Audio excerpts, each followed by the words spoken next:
හරි. අපි මේ වීඩියෝ එකෙන් කතා කරන්නේ 2024 25 විභාගයට ආව භාග ගාන. ඉතින් ගානේ අපිට මෙන්න මේ විදිහට තමයි කියන්නේ ජනක තම මාසික වැටුප රුපියල් ලක්ෂයකට වඩා වැඩි වූ විට එම වැඩිවන මුදලට 6%ක් ආදායම් බදු ලෙස ගෙවයි.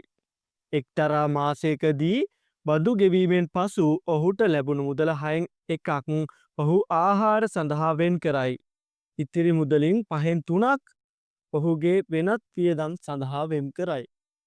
හරි අපිට දැන් මෙතන භාගවලට අදාළ වෙන්නේ කොතනින් නන්ද එක්තරා මාසයකදී බදු ගෙවීමෙන් පසු ලැබුණු මුදලින් 6න් එකක් අන්න එතන ඉඳන් ඉතුරු ටික තමයි අපිට මේකේ භාග ආශ්‍රිත වෙන්නේ. අනිත් ටික අපි ගත්තොත් ඒ ටිකෙන්නේ අපිට බදු ආශ්‍රිත. ඉතින් අපි මේ වීඩියෝ එකෙන් ඒ දෙකම කතා කරමු. ඉතින් අපි සාමාන්‍ය ක්‍රමයටම මේකේ රූපයක් ඇඳගමු මෙන්න මේ විදිහට. මෙන්න මේකෙදි අපිට කියන්නේ මොකද්ද? රුපියල් ලක්ෂයක් තියෙනවා ලක්ෂයකට වඩා වැඩි නම් බදු ගෙවනවා කියනවා. ලක්ෂයකට වඩා වැඩි නම් බදු ගෙවනවා කියලා. ඉතින් මෙයා එක මාසයකදී බදු ගෙව්වට පස්සේ ඉතිරි වෙන මුදල අපි හිතමු මෙන්න මෙතන තියෙනවා කියලා.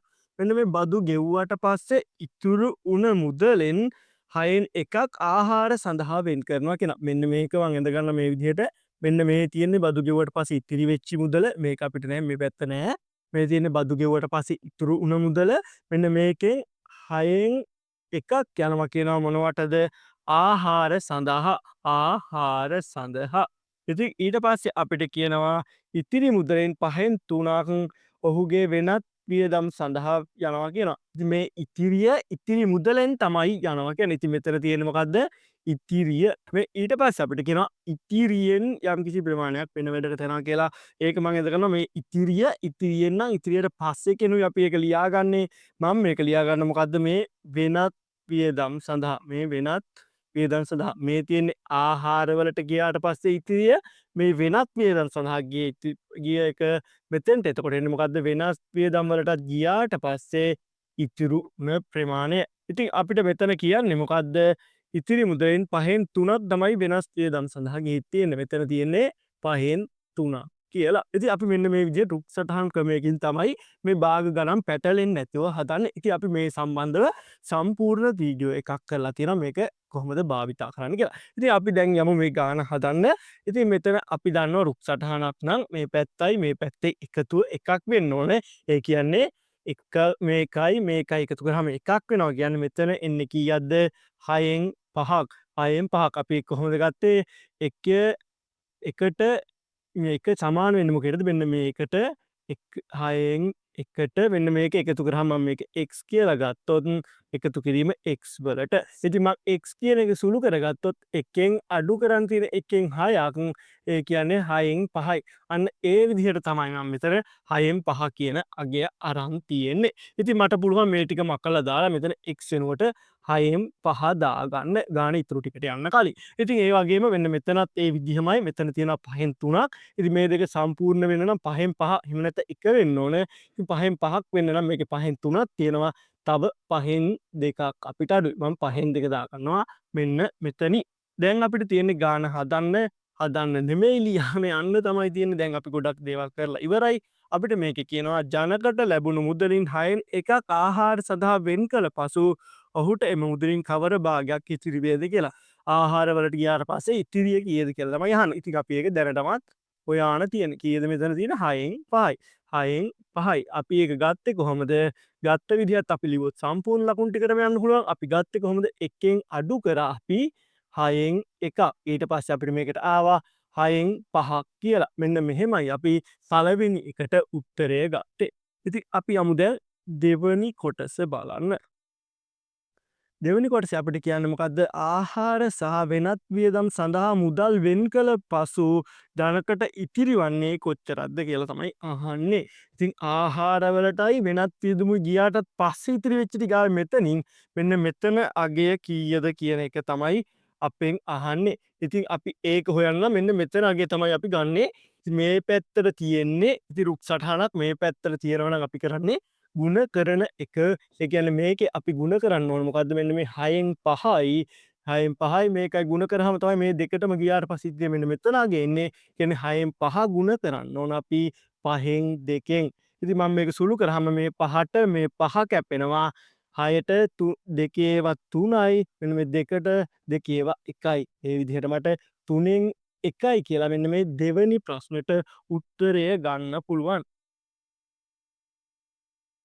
අපි ඒ හොයාගත්ත 3න් 1 කියන එක මෙන්න මෙතෙන්ට දාගමු ඊළඟට යන්න කලින්. ඉතින් අපිට ඊළඟ කොටසෙන් කියනවා ඔහුට දැන් ඉතිරි වන මුදල රුපියල් 39600ක් නම් බදු ගෙවීමෙන් පසු ඔහුට ලැබුණු මුදලත් ආහාර සඳහා වෙන් කළ මුදලත් වෙන වෙනම සොයන්න කියනවා. ඉතින් අපිට කියනවා මෙන්න මේ අවසානට ඉතුරු වෙච්ච එක කියන්නේ 3න් 1ක් කියන එක කීයද කියලා දීලා තියෙනවා. 3න් 1ක් කියනවා අපිට කීයයි කියලාද 39,600යිලු මෙන්න මේ 3න් 1ක් 39,600යිලු.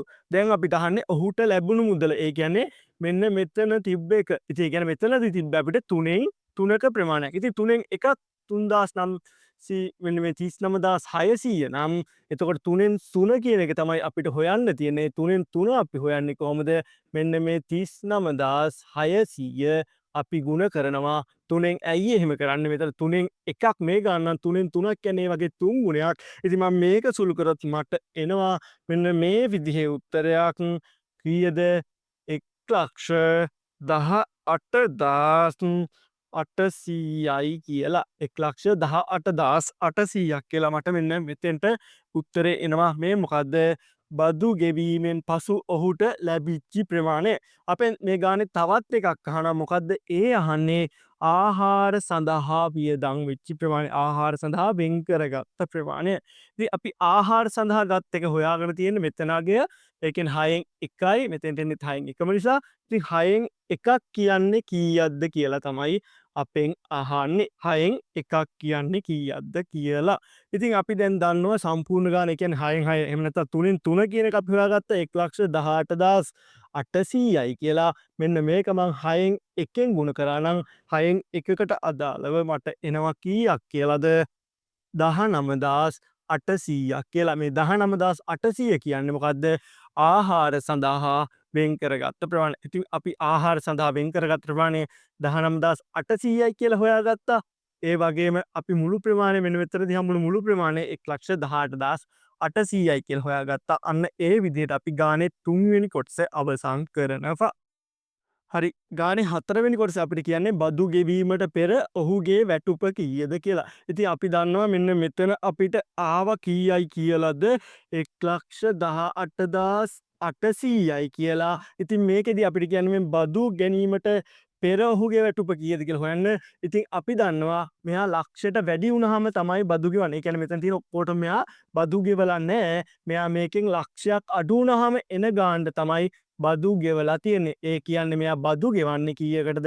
18,800කට. ඉතින් මෙන්න මේ 18,800 ඇවිත් තියෙන්නේ කොහොමද?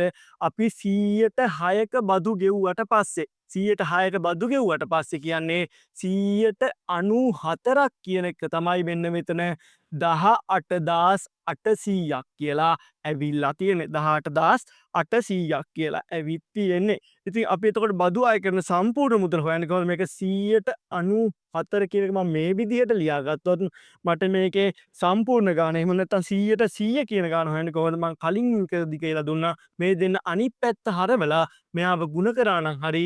ඒ කියන්නේ මම මොකද කරන්න ඕන?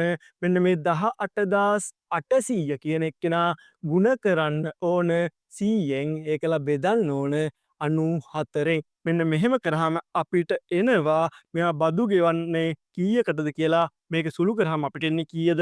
රුපියල් 20000යි කියලා. රුපියල් 20000යි කියලා. ඉතින් මේ 20000යි අපි තව ලක්ෂයක් බදු ගෙවන්න නැතුව මගහැරියා. ඒ ලක්ෂයයි මෙන්න මේ 20000යි එකතු වුණාම මෙයාගේ වැටුප එනවා. ඉතින් වැටුප කියන එක මම හොයන්නේ කොහොමද? මෙන්න මේ 20000ට එකතු කරන්න ඕනේ මේ බදු වලින් නිදහස් වෙච්චි ලක්ෂයක ප්‍රමාණය. ලක්ෂයක ප්‍රමාණය. ඉතින් එතකොට මට එනවා රුපියල් 1,20,000ක්. රුපියල් 1,20,000ක් තමයි මෙන්න මෙයාගේ වැටුප වෙන්නේ.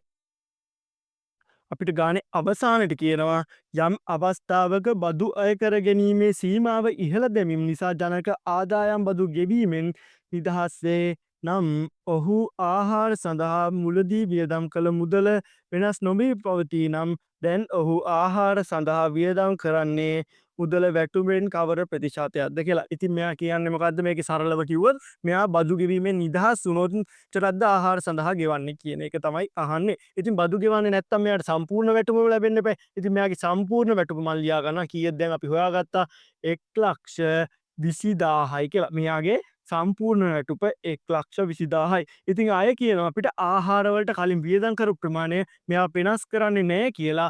ඉතින් කලින් වියදම් කරේ කීයද? 19,800යි. අන්නේ 19,800 ඒ විදිහටම තියෙනවා කියනවා. ඉතින් මේක ප්‍රතිශතයක් විදිහට අපිට දක්වන්න කියන්නේ ප්‍රතිශතයක් විදිහට දක්වනවා කියන්නේ 100ෙන් ගුණ කරා නම් හරි. ඉතින් මෙන්න මේ විදිහට අපි ප්‍රතිශත ගාන හොයා ගන්නවා. ඉතින් මට මේක සුළු කරන්න පුළුවන් මෙන්න මේ විදිහට 0.2ට මේ 0.2 කැපෙනවා. මේ 0.2ට මේ 0.2 කැපෙනවා. මේක සුළු කරාම මට එනවා 16.5 කියලා. ඉතින් 16.5ක් තමයි 100ට මෙන්න මේ අවසාන ගානට උත්තරය වෙන්නේ.